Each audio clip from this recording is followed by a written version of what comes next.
ስለዚህ እንታይ እዩ ኩሉ ግዜ ሰብ ናብ መገዲ ዓወት ከይድ ከም ዘሎ በትንሱ ዝገብሮ ዘሎ ክፈልጥ ትኽእል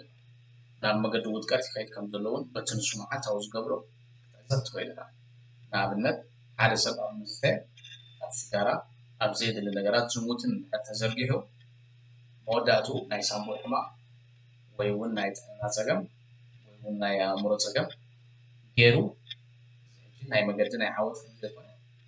ክርዳእ ንኽእል ማለት እዩ ሓደ ሰብ ድማ ብዙሕ መፅሓፍቲ ዘንብብ ናይ ጥዕና ምንቅስቓሳት ዝገብር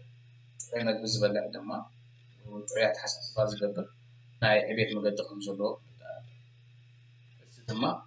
ሰብ ናበይ ይኸይድ ኣሎ ምግማቱ ኣይሸግርን ናብ መገዲ ውድቀት ናብ መገዲ ዓወት ስለዚ ነዚ ነቲ ናይ ተፈጥሮ ሕጊ ተኸቲልና ክንፈልጦ ንኽእል ኢና ወይ ክንርድኦ ንኽእል